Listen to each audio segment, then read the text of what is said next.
Success starts with IELTS. So চলুন আমরা IELTS শুরু করি।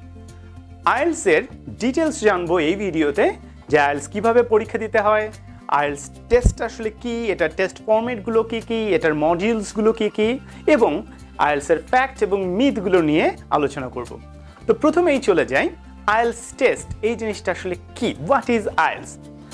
খুব ভালো করে লক্ষ্য করুন, IELTS is designed to assess the English language ability of people who intend to study or work where English is the language of communication. মনে রাখবেন, IELTS কিন্তু আপনার ইংরেজি কতটুকু আপনি জানেন তার টেস্ট না, আপনার ইংরেজি কমিউনিকেশনের অ্যাবিলিটির টেস্ট। যে whether you can speak, whether you can write, or whether you can listen well in the কোন context, in the context of English speaking nations. So IELTS এর উদ্দেশ্য হলো আপনাকে অ্যাসেস করা যে আপনার ইংরেজি কমিউনিকেশন কতটা ভালো।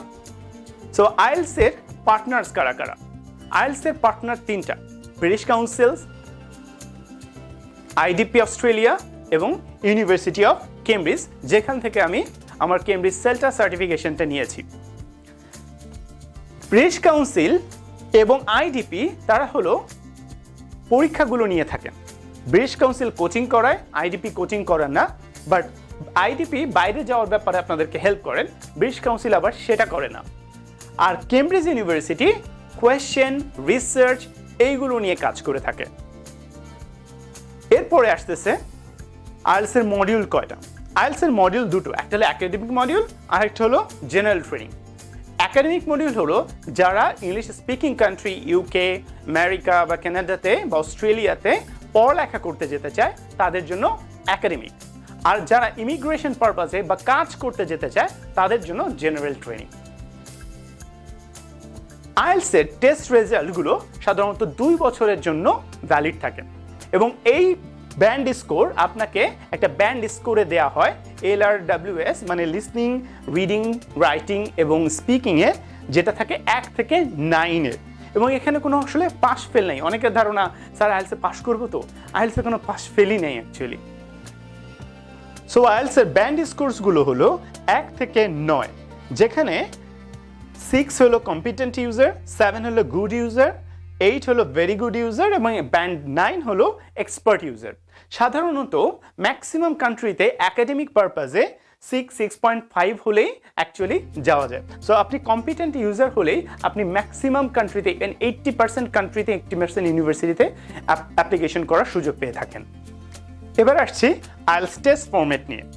আইএলটিএস এর টেস্টে লিসনিং, রিডিং, রাইটিং এবং স্পিকিং এই 4টা বিষয়ে টেস্ট হয়। লিসনিং 30 মিনিটসের হয়ে থাকে, এরপরে 10 মিনিটস দেওয়া হয় আনসার শিটে তোলার জন্য। একাডেমিক রিডিং এবং একাডেমিক জেনারেল রিডিং এটা 60 মিনিটস, মানে 1 ঘন্টা পরীক্ষা। একাডেমিক রাইটিং বা জেনারেল রাইটিং যেটাই বলে কিনা সেটাও 1 ঘন্টা। আর স্পিকিং সাধারণত 11 থেকে 14 মিনিটসের মধ্যে নেওয়া হয়ে থাকে। আইএলটিএস লিসনিংয়ে সাধারণত পুরো টাইমটা হলো 30 মিনিটসের অডিওটা থাকে। এই অডিওর পরে 10 মিনিটস দেওয়া হয় ট্রান্সফার টাইম, যে আপনি কোয়েশ্চেন বুকলেটে যখন শুনছেন তখন হলো আনসারগুলো লিখতে হয়। তারপরে আনসার শিটে একটা ওএমআর শিটের মতো একটা শিট থাকে, সেখানে আনসারগুলো ট্রান্সফার করতে হয়। টোটাল কোয়েশ্চেন থাকে 40টা কোয়েশ্চেন থাকে। এই 40টা কোয়েশ্চেনের মধ্যে 40 পেলে ব্যান্ড 9, ঠিক আছে। এবং টাইপস অফ কোয়েশ্চেনের মধ্যে যদি থাকে তাহলে multiple choice question, map, fill in the blanks, matching, এই ধরনের বিভিন্ন ধরনের ফিল ইন দ্য ব্ল্যাঙ্কস আসে, সামারি কমপ্লিশন আছে, ফর্ম কমপ্লিশন আছে, নোট কমপ্লিশন আছে।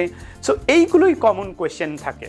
সো আপনাকে আসলে লিসনিং টেস্টে 4টা পার্ট দেওয়া থাকে।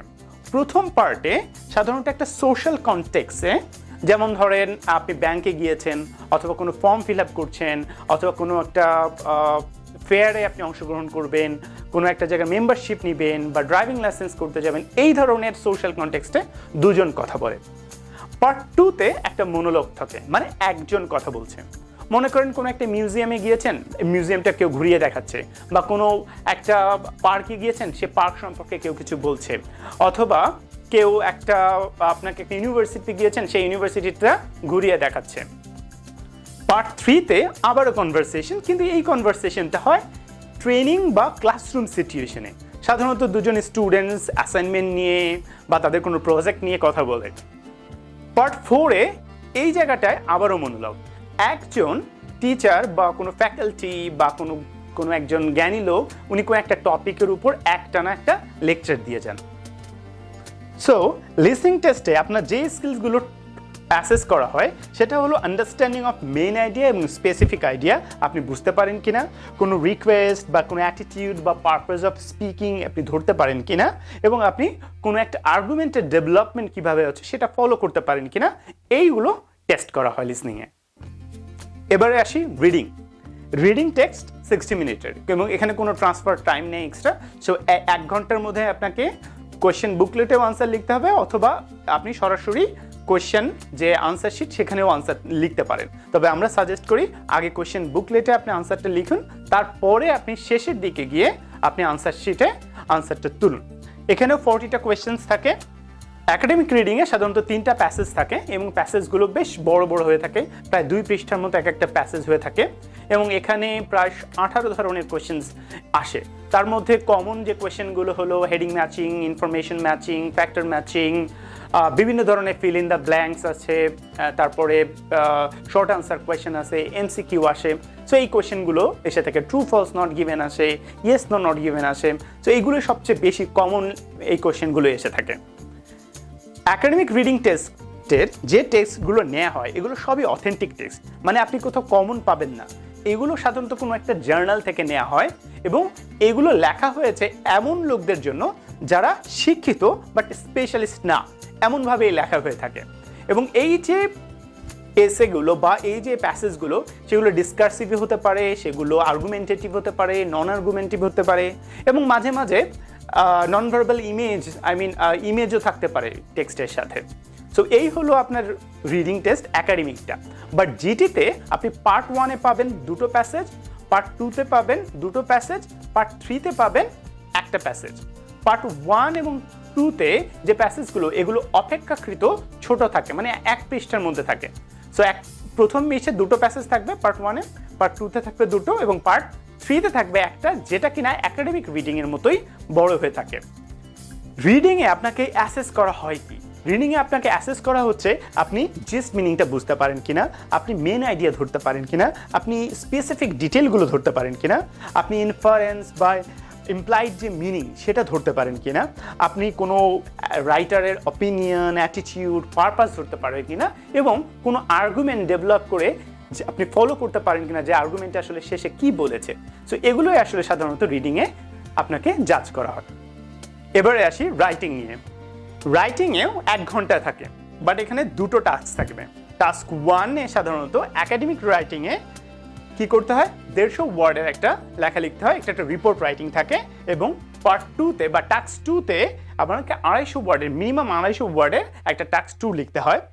সো একাডেমিক রাইটিংয়ে টাস্ক 1-এ আসে অ্যাকচুয়ালি একটা রিপোর্ট রাইটিং, যেখানে একটা গ্রাফ থাকতে পারে, একটা লাইন গ্রাফ থাকতে পারে, একটা বার গ্রাফ থাকতে পারে, একটা পাই চার্ট থাকতে পারে, টেবিল থাকতে পারে, ম্যাপ থাকতে পারে, অথবা কোনো প্রসেস ডায়াগ্রাম থাকতে পারে, অথবা লাইফ সাইকেল থাকতে পারে। এটা আপনাকে কি করতে হবে, ব্যাখ্যা করতে হবে, এটাকে আপনাকে রিপোর্ট আকারে লিখতে হবে। পার্ট 2 বা টাস্ক 2, যেটা টাস্ক 2-তে সাধারণত আর্গুমেন্টেটিভ একটা কি থাকে, প্রবলেম থাকে, সেই আর্গুমেন্টেটিভ একটা এসে লিখতে হয়। সাধারণত আর্গুমেন্টেটিভ এসে থাকে, অনেক সময় বলে যে বোথ ভিউ দিয়ে থাকে, বোথ ভিউ দিয়েও আপনাকে বলতে পারে যে আপনার মতামতটা জানতে চাইতে পারে। সো এটা গেল হলো academic writing task.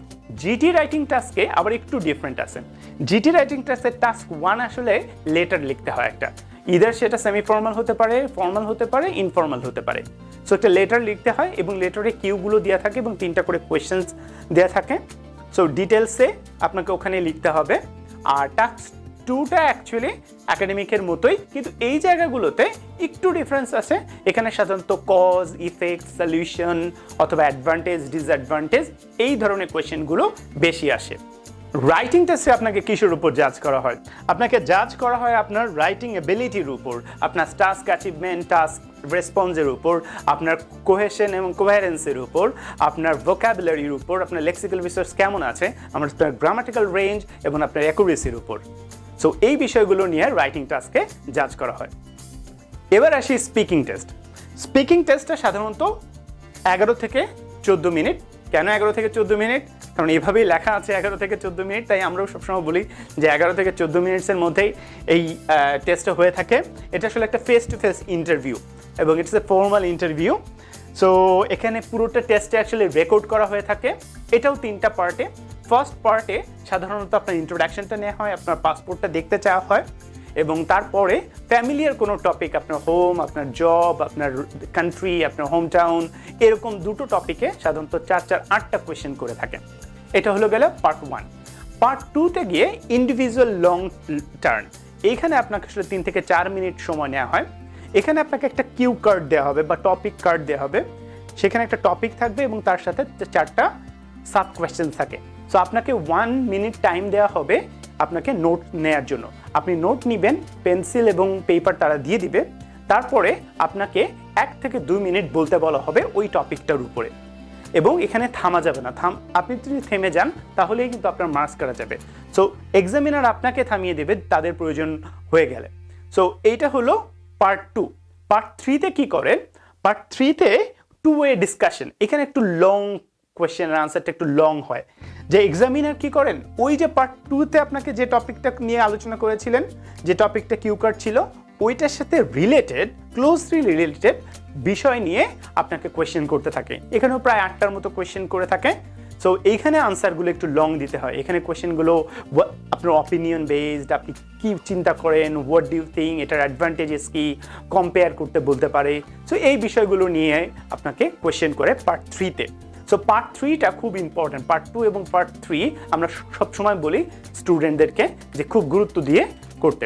So স্পিকিংয়ের criteria হলো কি, এখানেও 4টা ক্রাইটেরিয়ায় আপনার প্রোনাউন্সিয়েশন দেখা হয়, সেই সাথে দেখা হয় আপনার লেক্সিক্যাল রিসোর্স, সেই সাথে দেখা হয় আপনার grammatical range and accuracy and fluency and coherence. এই 4টা টপিকে আপনাকে এখানে অ্যাসেস করা হয়।